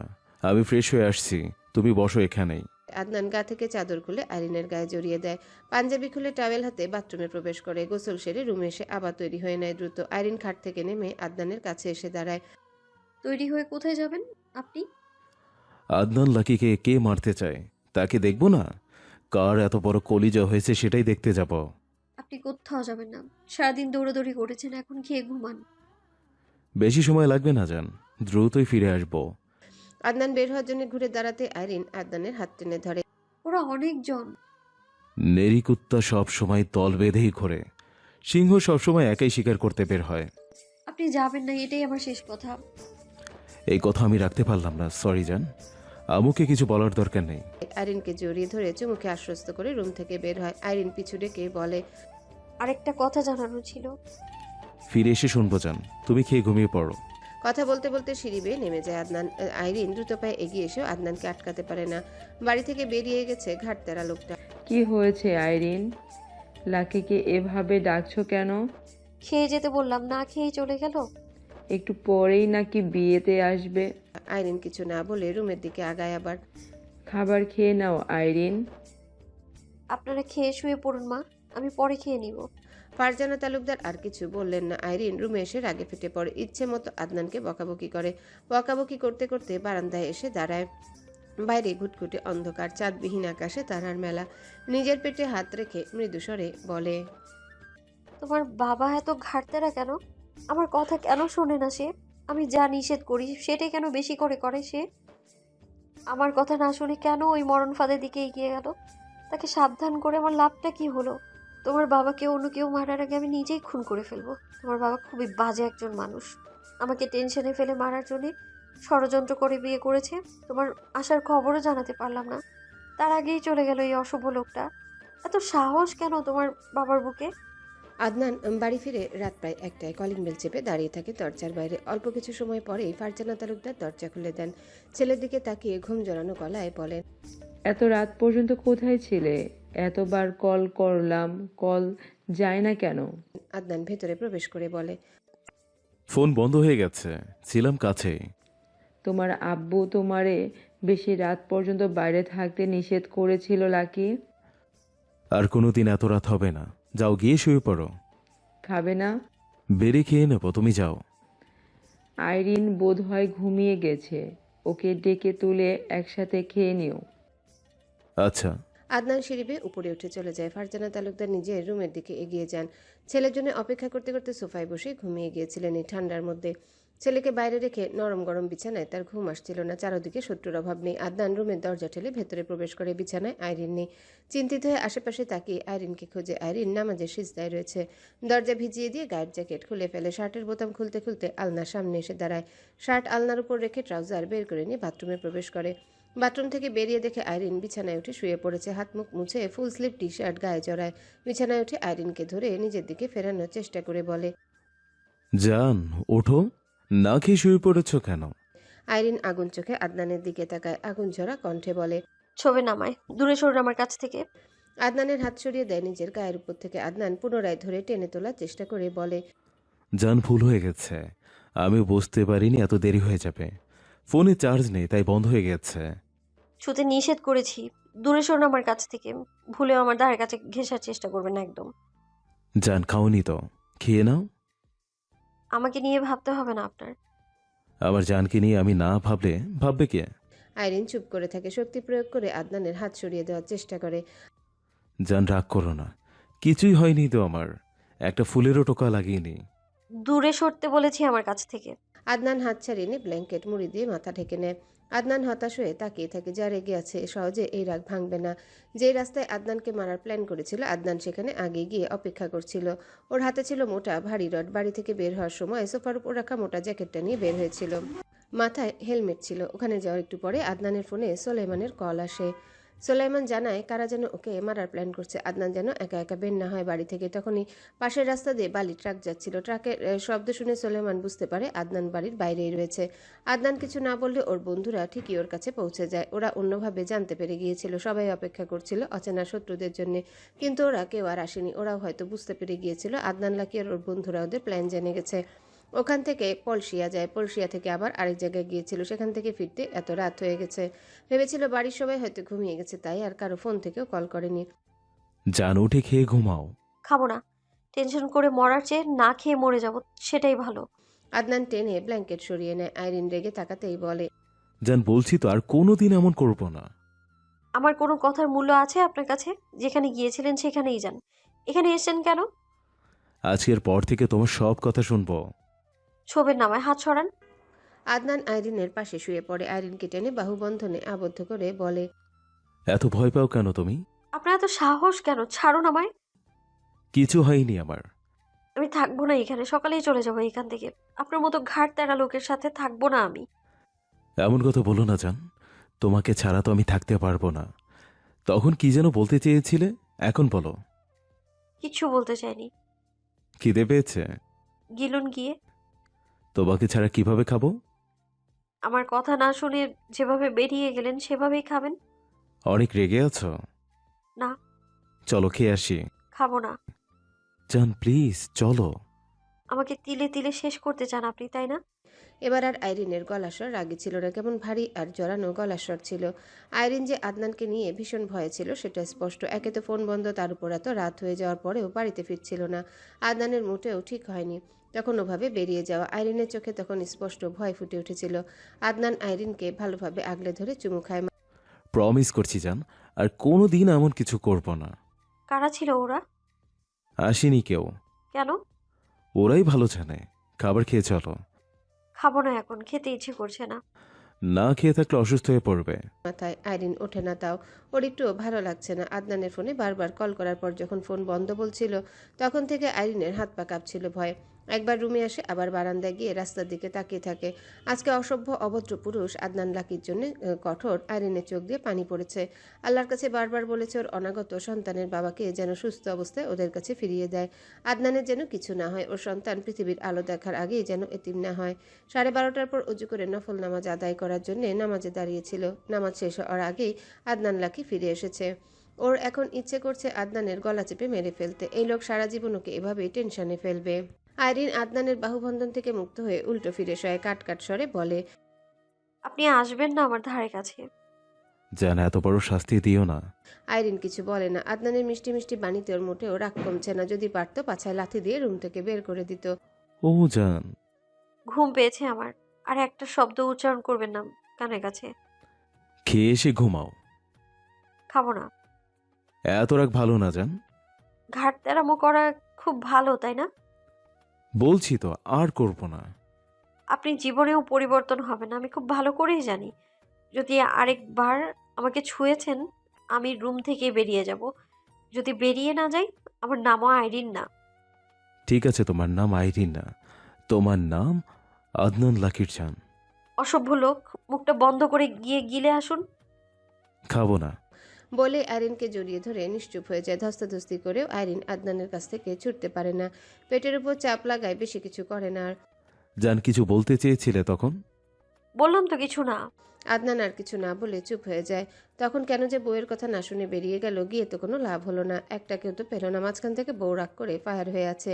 সকালে আদনানের আগে ঘুম ভাঙে। রাতে নিজেই খাবার গরম করে এনে আইরিনকে খাইয়ে দিয়ে নিজে খেয়ে তারপর ঘুমিয়েছিল। আইরিন অবশ্য অনেক রাগারাগি করেছে। তখনও রাগারাগির করতে করতে কেঁদে দিয়েছিল। গত রাতের মতো ভয় আইরিন এই জন্মে আর পায়নি বোধহয়। আদনান প্রাণপ্রিয় বউকে বুকে আগলে ধরে কথা দিয়েছে আর কখনো এমন কিছু করবে না। ঘুম কম হওয়ার কারণে মাথা ভার হয়ে রয়েছে। ফ্রেশ হয়ে এসে রুমের লাইট অন করে হাত মুখ মুছে ল্যাপটপ নেওয়ার জন্য স্টাডি টেবিলের সামনে এসে দাঁড়ায়। ল্যাপটপের দিকে হাত বাড়াতেই থমকে যায়। কিছু সময় তাকিয়ে থেকে ল্যাপটপের পাশে থাকা কিট দুটো হাতে তুলে নেয়। অবিশ্বাস্য চোখে বিছানায় ঘুমিয়ে থাকা আইরিনের দিকে তাকায়, আবার তাকায় হাতে থাকা কিট দুটোর দিকে। কিছু সময় স্থির হয়ে দাঁড়িয়ে থাকে এক জায়গায়। ধীর পায়ে এগিয়ে বিছানায় উঠে আইরিনের গালে হাত রেখে ডাকে, জান, এই জান। আইরিন ঘুম জোড়ানো চোখ দুটো বহু কষ্টে একটু মেলে তাকায়। আইরিন পুরোপুরি চোখ মেলে তাকায়। কি হয়েছে? আমি যে বাবা হব বলনি কেন? আদনান ওর মুখের উপরে ঝুঁকে আছে। আইরিন কিছু বলার আগে আবারও বলে, গত রাতে কি এই কথাই বলতে চেয়েছিলে? না শুনেই তো চলে গেলেন। আদনান আইরিনের মুখের উপর ঝুঁকে বসে রইল। কি বলবে বুঝতে পারছে না বোধহয়। এই নিউজটা ওর কাছে পুরোপুরি অপ্রত্যাশিত ছিল। কল্পনাও করেনি এমন কিছু। এভাবে বসে আছেন কেন? খুশি হননি? জান, গত রাতে তোমাকে অনেক কষ্ট দিয়েছি, তাই না? আইরিন শোয়া থেকে উঠে বসে এলোমেলো চুলগুলো ঠিক করতে করতে বলে, আপনার কাজই তো আমায় কষ্ট দেয়া। আদনান একটু এগিয়ে আইরিনকে বাহুবন্ধনে আবদ্ধ করে। আইরিনের ঘাড়ে মুখ গুজে চুমু খায়। আইরিন বাহুবন্ধন থেকে মুক্ত হওয়ার জন্য ছটফট করে বিরক্তির স্বরে বলে, ঢং করতে এসছে, এখন ছাড়ুন আমায়। আদনান পূর্বের মতো করে থেকেই বলে, জান, কত খুশি হয়েছি কিভাবে বোঝাবো তোমাকে। তোমাকে পাওয়ার পর দ্বিতীয়বারের মতো এত খুশি লাগছে। লাগবেই তো। জোর করে আমাকে নিজে জীবনে এনেছিলেন জ্বালানোর জন্য, আর এখন আরেকজনকে আনছেন যেন দুজন মিলে জ্বালাতে পারেন। একা একা জ্বালিয়ে তো শান্তি পাচ্ছেন না আপনি। আদনান সশব্দে হেসে ওঠে। আইরিনের কপালের সাথে কপাল ঠেকে চোখে চোখ রেখে বলে, তোমাকে জ্বালানোর মধ্যে যেন শান্তি পাই আমি। এই শান্তি অন্য কোনো কিছুতে নেই। আমার শান্তি তো তুমিই জান। আদিক্ষেতা দেখে বাঁচি না আমি। আদিকে তো দেখানোর জন্যই পেয়েছি তোমাকে। এখন না দেখালে কি হয় সুইটহার্ট? ছাড়ুন, আমার বাথরুমে যাব আমি। আগে আমার আব্বাকে একটু আদর করতে তো দাও। আব্বা না, আম্মা হবে। না, আব্বা হবে। জীবনেও না। ছেলে হোক আর তারপর ছেলেকে নিয়ে নিজের মতো করে বানিয়ে ফেলুন, তাই না? আমার ছেলে অবশ্যই আমার মতো হবে, আর এটাই স্বাভাবিক। ছেলে হবেই না, হবে মেয়ে। তুমি বললেই তো হলো না। আল্লাহ তাআলা ছেলেই দেবেন। তোমাকে চেয়েছি, পেয়ে গেছি। এখন ছেলে চাইবো, তাকেও পেয়ে যাব। আপনার 100টা সন্তান হলে 100 জনই মেয়ে হবে। আদনান দুষ্টু হেসে বলে, জান, তুমি 100 জন জন্ম দিতে পারবে? যদি তুমি দিতে পারো আমার কোনো আপত্তি নেই, সমস্যা হবে না। আমি প্রস্তুত আছি। আইরিন দাঁতে দাঁত পিষে বলে, ছেলের আশায় আশায় 50টা বিয়ে করবেন আর 50 বউয়ের কাছ থেকে। বাকি কথা শেষ করতে দেয় না আদনান। আইরিনকে থামিয়ে দিয়ে বলে, এত শখ নেই সুইটহার্ট, আমার এই খ্যাক্কা করা বই ঠিক আছে। কি বলেন? আমি খ্যাক খ্যাক করি? না সুইটহার্ট, ভুল হয়ে গেছে। মুখ ফসকে সত্যি কথা বেরিয়ে গেছে। আমি বলতে চাইনি। আইরিন রেগে আদনানের চুলগুলো মুঠো করে ধরে শক্ত করে। আগে আগে রাগিয়ে দিয়ে এখন বলছে খ্যাক খ্যাক করে। অসভ্য বদলোক একটা। আদনানকে চুপ থাকতে দেখে চুল ছেড়ে দিয়ে নিজেকে ছাড়ানোর চেষ্টা করে বলে, ছাড়ুন না। ছাড়ে না আদনান। আইরিনকে ঘুরিয়ে নিজের কোলের উপর বসায়। জামা তুলে নিজের ঠান্ডা হাত আইরিনের তল পেটে রাখে। উষ্ণ পেটে হিম শীতল ঠান্ডা ছোঁয়া পেতে কেঁপে ওঠে আইরিন। আদনান আইরিনের ঘাড়ে থুতনি ঠেকে পেটে গভীরভাবে হাত বুলায়। আদনানের এখন এত ভালো লাগছে যে ভাষায় প্রকাশ করতে পারবে না। আইরিনকে নিজের করে পাওয়ার পরেও ঠিক এমনই অনুভূতি হচ্ছিল, না এর চেয়েও বেশি ভালো লাগছিল তখন। ওর জীবনের সবচেয়ে বড় পাওয়ার জান ওর আইরিন। আইরিনের ঊর্ধ্বে এই জীবনে পাওয়ার মতো আর কিছুই নেই। এখন যত যা পাবে সব আইরিনের নিচে থাকবে। জান, প্রেগনেন্সির কতদিন হয়েছে? 2য় মাস চলছে। আদনান আইরিনের মেদুর গালে ওষ্ঠ ছোঁয়ায়। আইরিনের গালের সাথে গাল ঠেকিয়ে রেখে বলে, জান, আমি কল্পনা করিনি তুমি আমাকে এভাবে সারপ্রাইজ করে দেবে। সত্যি আমি ভীষণ সারপ্রাইজড হয়ে গেছি। আইরিন বলে না কিছু। আদনান পেটে হাত বুলাতে বুলাতে বলে, এখন এই শীতের মধ্যে সকালে সকালে উঠে রান্না করে গিয়ে ঠান্ডা পানি ধরবে না, কোনো কাজে হাত লাগাবে না। কাজ করার জন্য কাজের মানুষ আছে। এখন তোমার সর্দি হলে বাবুরও সর্দি লেগে যাবে, তারপর সমস্যা হবে। বুঝতে পেরেছো আমি কি বলেছি? হ্যাঁ, বুঝতে পারছি। বাবুর চিন্তায় এখন আপনার খাওয়া দাওয়া ঘুম সব চাঙ্গে উঠবে। যেমন এতদিন এই নির্বাচন নিয়ে উঠেছিল। জান, সিরিয়াস হও। আপনার কি মনে হচ্ছে আমি আপনার সাথে মশকরা করছি? এমন কিছু না। তাহলে কেমন কিছু? বাড়ির সবাইকে বলেছ? না, কেন? ভেবেছিলাম বাবুর বাবাকে প্রথম জানাবো, কিন্তু বাবুর বাবার তো সময়ই নেই আমার কথা শোনার। সে তো আমার কোনো কথা না শুনে আমাকে পাত্তা না দিয়ে সিনা টান টান করে চলে গেল, তাই কাউকে আর বলিনি। প্রথমে এই খবরটা দিলেই পারতে। প্রথমে বলি আর শেষে বলি, আপনি আমার পুরো কথা না শুনে গেলেন কেন? ভুল হয়ে গেছে জান, আর কোনোদিন যাব না। ছাড়বেন নাকি সারাদিন কোলের উপরে বসিয়ে রাখবেন? সারাদিন কেন জান, সারা জীবন কোলের উপর বসিয়ে রাখতে চাই। এখানে ওখানে দৌড়ে কুল পান না, আবার সারা জীবন কোলের উপর বসিয়ে রাখতে চান? বলিহারি, কি ইচ্ছে আপনার? তুমি ফ্রেশ হয়ে নিচে আসো, আমি সবাইকে বলে আসছি। আইরিন আদনানের কোল থেকে সরে যায়। বিছানা থেকে নামার আগে আবারও টেনে চিৎ করে শুইয়ে দেয়। কি হলো আবার? বাবুকে আদর দেওয়া হয়নি?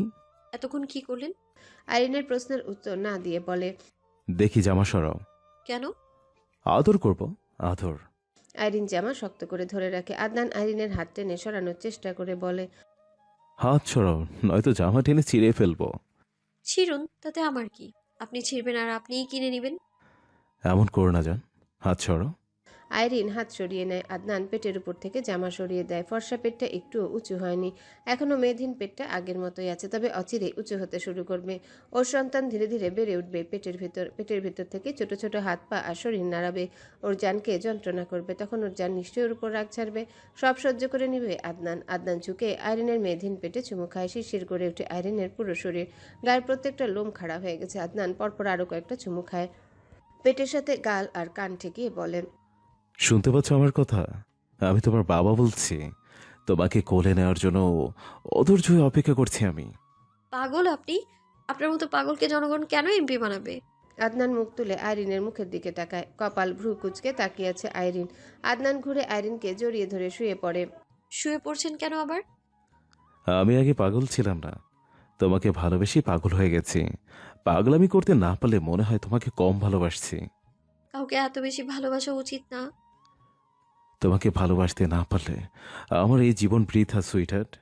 তোমাকে তো সবসময় ইচ্ছে করে আমি তোমাকে আরো আরো আরো অনেক বেশি ভালোবাসি। আইরিন আদনানের দিকে ঘুরে ওকে শক্ত করে জড়িয়ে ধরে, দাঁতে দাঁত পিষে বলে, আমার তো সব সময় ইচ্ছে করে আপনাকে হাজারবার খুন করি। শুধু হাজারবার নয় জান, আমি তোমার হাতে কোটিবারও খুন হতে রাজি আছি। ছাড়ুন এখন। জান, এত ভালোবাসো কেন? আমি ভালোবাসি না আপনাকে। এখন তুমি এটাই বিশ্বাস করো? হ্যাঁ, যা সত্যি তা তো বিশ্বাস করবই। জান, তোমাকে ভালোবাসার জন্য পৃথিবীর একজনও আমার কাছে খুব কম মনে হয়। আইরিন বলে না কিছু। আদনান ওকে ছেড়ে দেয়। আইরিন শোয়া থেকে উঠে বিছানা থেকে নেমে দাঁড়ায়। আদনান ওড়নাটা তুলে আইরিনের দিকে এগিয়ে দেয়। আইরিন ওড়নাটা হাতে নিয়ে কিছু সময় তাকিয়ে থাকে আদনানের মুখের দিকে। প্রত্যেকদিন সকালে বিছানা থেকে নামতে গেলে এই লোক ওর ওড়না টেনে ধরে রাখে, আর আজকে নিজে থেকে এগিয়ে দিচ্ছে। বাথরুমের দিকে এগিয়ে যেতে যেতে বলে, হাজার জনম দিলেও আপনার কাছে কমই মনে হবে। ঠিক বলেছো সুইটহার্ট। আইরিন ভেতরে চলে যায়। আদনান বিছানা থেকে নেমে গায়ে চাদর জড়িয়ে রুম থেকে বেরিয়ে নিচে নেমে আসে। তালুকদার আতিকুর রহমান আর রেশমা তালুকদার সোফায় বসে চা খাচ্ছেন। আফসার তালুকদার আজ বিকেলে বাড়ি ফিরবেন। আদনান বড় বড় কদমে সোজা রান্নাঘরে চলে আসে। ফারজানা তালুকদার আর কাজের বুয়া রান্না বসিয়ে দিয়েছেন। ছেলেকে সকাল সকাল রান্নাঘরে দেখে ফারজানা তালুকদার ছেলের দিকে তাকিয়ে বলেন, কিছু লাগবে তোমার? আদনান মুখে কিছু না বলে মাথা নাড়ায় দুই দিকে। আইরিনের কিছু হয়েছে নাকি ঘুম থেকে ওঠেনি? উঠেছি একটু আগে। কিছু বলবে? হ্যাঁ। বলো। মিষ্টি আছে? আছে। বের করো। ফারজানা তালুকদার ছেলের মতিগতি বুঝতে পারলেন না। এই ছেলে তো মিষ্টি পছন্দ করে না, খায়ও না খুব একটা। আজকে হঠাৎ সকাল সকাল মিষ্টি চাইছে কেন? ফ্রিজ থেকে মিষ্টি বের করে একটা বাটিতে তুলে দেন দুটো। মিষ্টির বাটি ছেলের দিকে বাড়িয়ে দিয়ে বলেন, এই যে নাও। আদনান ফ্লোরের দিকে তাকিয়ে মনে মনে কিছু একটা ভাবছিল। মায়ের কথায় চোখ তুলে তাকায়। মিষ্টির বাতি হাতে না নিয়ে একটা মিষ্টি তুলে নেয়। পুরো মিষ্টিটা নিজের মুখে পুরি দিয়ে আরেকটা হাতে নেয়। দ্বিতীয় মিষ্টিটা মায়ের মুখের সামনে ধরে। মুখ ভর্তি মিষ্টি থাকায় কিছু বলতে পারছে না ফারজানা তালুকদার। সকাল সকাল মিষ্টি খাওয়ার কারণ বুঝতে না পারলেও মিষ্টিটা মুখে পুরে নেন, যেহেতু ছেড়ে দিচ্ছে তাই। আদনান কাঁটা চামচের সাহায্যে আরেকটা মিষ্টি তুলে কাজের বুয়া সীমার দিকে চামচ সহ এগিয়ে দিয়ে বলে, নিন মিষ্টি খান। সীমা ফারজানা তালুকদারের মুখের দিকে তাকায়। ফারজানা তালুকদার নিতে বললে সীমা মিষ্টিটা নেয় চামচ সহ। সীমা 15 দিন আগেই বাড়িতে এসেছে কাজ করার জন্য। সীমার বাড়ি ফারজানা তালুকদারের বাবার বাড়ির কাছে। সীমা গরিবের মেয়ে, তারপর আবার ডিভোর্সি। ফারজানা তালুকদার ছেলের দিকে তাকিয়ে বলেন, কি হয়েছে সকাল সকাল সবাইকে এভাবে মিষ্টি খাওয়াচ্ছ কেন? আদনান হেসে বলে, তালুকদার বাড়ির নতুন সদস্য এসেছে, আমি বাবা হচ্ছি। মিষ্টির প্যাকেটটা দাও দেখি।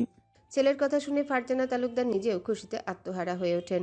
মিষ্টির প্যাকেটটা ছেলের হাতে দিয়ে দ্রুত পায়ে রান্নাঘর থেকে বেরিয়ে আসেন। ড্রয়িং রুমে আসতেই দেখেন আইরিন এগিয়ে আসছে। আদনান দ্রুত পায়ে আইরিনের সামনে এসে দাঁড়ায়। একটা মিষ্টি হাতে তুলে আইরিনকে খাইয়ে দেয় জোর করে। সকাল সকাল খালি পেটে মিষ্টি খেতে চায় না আইরিন, কিন্তু আদনান লাকি না খাইয়ে ছাড়বে না। দাদা দাদি সামনে এসে তারা একটা মিষ্টি হাতে তুলে দাদার মুখের সামনে ধরে। তালুকদার আতিকুর রহমান বলে, সকাল সকাল কি উপলক্ষে মিষ্টি খাওয়ানো হচ্ছে এইভাবে? তালুকদার আদনান লাকি বাবা হতে যাচ্ছে সেই উপলক্ষে। নাতির কথা শুনে চোখ দুটো বড় বড় করে তাকান তালুকদার আতিকুর রহমান। দ্রুত ঘাড় ঘুরিয়ে আইরিনের দিকে তাকান। কি দেখছো এভাবে? হা করো, আগে মিষ্টি খেয়ে নাও। দাদাকে মিষ্টি খাইয়ে দাদিকে খাইয়ে দেয়। মুহূর্তে সকলের মধ্যে আনন্দ ছড়িয়ে পড়েছে। তালুকদার আতিকুর রহমান চায়ের কাপ রেখে পাশ থেকে ফোন হাতে তুলে নেন। কুদ্দুসের নাম্বার কল করে দ্রুত বাড়িতে আসতে বলেন। কুদ্দুস গরুর খামার দেখাশোনার পাশাপাশি বাড়ির বাজার সদাই সব করে দেয়। তালুকদার বাড়ির বিশ্বস্ত লোক কুদ্দুস। আদনান গোসল করে বেরিয়ে আসে। সমান তালে ফোনে রিং বেজে চলেছে। দ্রুত প্যান্ট পরে ফোনের কাছে এগিয়ে এসে মামুন রশিদ কল করেছে। রিসিভ করে কথা বলতে শুরু করে। টাওয়েলটা রেখে দেয় বিছানার উপর। আইরিন আদনানের জন্য কফি নিয়ে রুমে প্রবেশ করে। খাটের দিকে তাকিয়ে দেখে আদনান খালি গায়ে দাঁড়িয়ে আছে। পরনে শুধু প্যান্ট রয়েছে। শরীর ভালোভাবে মোছেনি। পানির ফোঁটা বিদ্যমান রয়েছে গায়ে। চুলগুলো ভালোভাবে মোছেনি। ফোঁটা ফোঁটা পানি গড়িয়ে পড়ছে। আইরিন এগিয়ে আসতে আসতে রেগে বিড়বিড় করে বলে, এই লোকে শীত করে না নাকি?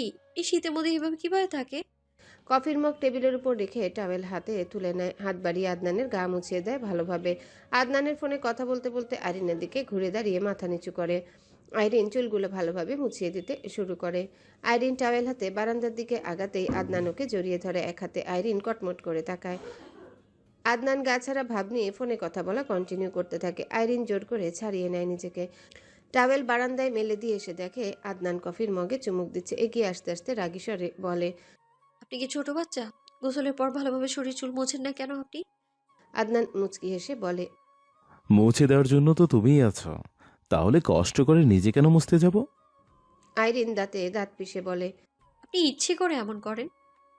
প্রথম দিন অনিচ্ছে হয়ে গিয়েছিল, তারপর তোমার যত্ন পেয়ে এখন ইচ্ছে হয়। বদলোক একটা। আই নো জান। এখানে কাপড় না পরে এমন সঙ্গের মতো দাঁড়িয়ে আছেন কেন? পরিয়ে দাও। ঠেকা পড়েনি আমার। তৈরি হয়ে খেতে আসুন, অপেক্ষা করছে সবাই। তুমি করেছো না? না। তেজ দেখিয়ে রুম থেকে বেরিয়ে যায় আইরিন। আদনান আরো কিছু বলতে চেয়েছিল, তবে সুযোগ পেল না। ভীষণ শীত করছে এখন। বউকে জড়িয়ে ধরে শরীর উষ্ণ করতে চেয়েছিল, কিন্তু সেই সুযোগটাও আর পেল না। কফির মগটা রেখে সাদা ধবধবে টি শার্ট পরে তার উপর দিয়ে সাদা পাঞ্জাবি গায়ে জড়ায়। বাকি কফিটুকু শেষ করে চুলগুলো ঠিক করে নেয়। পারফিউম লাগিয়ে পেছন থেকে চাদর দু কাঁধের উপর তুলে নেয়। প্রয়োজনীয় সব নিয়ে রুম থেকে বের হয়। আজকে মনটা ভীষণ ফুরফুরে হয়ে আছে। রাত থেকে মেজাজটা গরম হয়েছিল। বাবা হবে শুনে ঠান্ডা হয়ে গেছে এখন। খুঁজে বের করতে হবে কে ওকে মারার প্ল্যান করছে। নির্বাচনের আর মাত্র অল্প কিছু দিন বাকি। এই কয়েকদিনের মধ্যে আদনান কোনো প্রকার ঝামেলায় জড়াতে চায় না। ভালোই ভালোই নির্বাচনটা হয়ে গেলেই হয়। নিচে নেমে এসে দেখে সবাই ডাইনিং টেবিলে বসে গেছে। আদনান আইরিনের পাশে এসে বসে। একসাথে খাওয়া শুরু করে সবাই। আদনান এটা ওটা তুলে দেয় আইরিনের প্লেটে। আইরিন রেগে কটমট করে তাকায়। গায়ে মাখে না আদনান। পাশে তাকিয়ে মায়ের প্লেটেও তুলে দেয়। ফারজানা তালুকদার না করেও ছেলেকে থামাতে পারেন না। তালুকদার আতিকুর রহমান আগেই নিজের প্লেট সরিয়ে নেন। রেশমা তালুকদারও তাই করেন। প্লেটে এখনো অনেক খাবার রয়ে গেছে, এটুকু শেষ করতে পারলেই হয়। খাওয়া শেষ করে আদনান বাড়ি থেকে বেরিয়ে যায়। আইরিন রুমে চলে আসে। রুম ঝাড়ু দিয়ে জানালার কাছে এসে দাঁড়ায়। জানালার কাজ সরিয়ে দিতেই হু হু করে ঠান্ডা বাতাস ভেতরে প্রবেশ করে। ঠান্ডা বাতাসের সংস্পর্শে এসে আইরিনের গায়ের লোম খাড়া হয়ে গেছে। দ্রুত কাজ লাগিয়ে দেয় আবার। ফোন হাতে নিয়ে বিছানায় উঠে ব্ল্যাঙ্কেটের নিচে ঢুকে যায়। ঠান্ডায় হাত পা হিম হয়ে গেছে। ডায়াল করে মামুনির নাম্বারে শেখ বাড়ির কাউকে জানানো হয়নি ওর প্রেগন্যান্সির কথা। তালুকদার আতিকুর রহমান নিজে গিয়ে সকালে জানিয়ে আসতে চেয়েছিলেন, কিন্তু রেশমা তালুকদার বলেছেন আফসার তালুকদার বাড়িতে আসুক, তারপর দুজন একসাথে গিয়ে জানিয়ে আসবে। আইরিনকে বলেছে ও যেন ফোনে কাউকে কিছু না বলে। সন্ধ্যার আগেই বাড়িতে প্রবেশ করেন আফসার তালুকদার। ড্রয়িং রুমের সোফায় বসে আছে সবাই, শুধু আদনান নেই। নির্বাচনের প্রচারণায় এদিক ওদিক দৌড়াদৌড়ি করতে করতে দিন যায়। এখন ভালো মন্দ জিজ্ঞাসা করতে করতে সোফায় বসেন। তালুকদার আতিকুর রহমান সীমার দিকে তাকিয়ে বলেন, সীমা যাও তো, দুটো মিষ্টি নিয়ে আসো। সীমা সোফা ছেড়ে উঠে মিষ্টি নিয়ে আসার জন্য রান্নাঘরের দিকে এগিয়ে যায়। আফসার তালুকদার বাবার মুখের দিকে তাকিয়ে বলেন, মিষ্টি কার জন্য? অবশ্যই তোমার জন্য। কেন? দাদা হচ্ছ, মিষ্টি মুখ করবে না? সকলের মুখের দিকে নজর বুলিয়ে আবার বাবার মুখের দিকে তাকান। মানে? বোধ বুদ্ধি সব লোপ পেয়েছে নাকি তোমার? তুমি দাদা হবে, লাকি বাবা হবে, তালুকদার বাড়িতে নতুন সদস্য আসবে। বাবার কথা শুনে আফসার তালুকদারের চোখ মুখ জলজল করে উঠে একদৃষ্টে তাকিয়ে থাকেন আইরিনের মুখের দিকে। আইরিন নিচের দিকে তাকিয়ে আছে। সকাল থেকে ওর লজ্জা লজ্জা লাগছে। আফসার তালুকদার বসা থেকে উঠে আইরিনের পাশে এসে বসেন। সীমা মিষ্টি নিয়ে আসে। তালুকদার আতিকুর রহমান নিজ হাতে ছেলেকে মিষ্টি খাইয়ে দেন। আদনান বাড়িতে থাকলে ও নিজে খাইয়ে দিত। মাগরিবের পর মিষ্টি নিয়ে শেখ বাড়ির উদ্দেশ্যে বের হন তালুকদার আতিকুর রহমান আর আফসার তালুকদার। মাগরিবের পর মিষ্টি নিয়ে শেখ বাড়ির উদ্দেশ্যে বের হন তালুকদার আতিকুর রহমান আর আফসার তালুকদার। শেখ বাড়ির কলিং বেল চাপতে শেফা দরজা খুলে দেয়। দুজনকে দেখে সালাম দিয়ে রাস্তা ছেড়ে দাঁড়ায়। ভেতরে প্রবেশ করতে করতে শেফার হাতে এক প্যাকেট মিষ্টি ধরিয়ে দেন তালুকদার আতিকুর রহমান। দুজনকে দেখে সোফা ছেড়ে উঠে দাঁড়ায় সবাই। আমজাদ শেখ এগিয়ে এসে আফসার তালুকদারের সাথে হাতে হাত মেলান। সকলের সাথে কুশল বিনিময় শেষে দুজনকে সোফায় বসতে দেওয়া হয়। 4টা মিষ্টির প্যাকেট দেখে শেখ বাড়ির সবাই একে অপরের মুখের দিকে তাকাতাকি করে।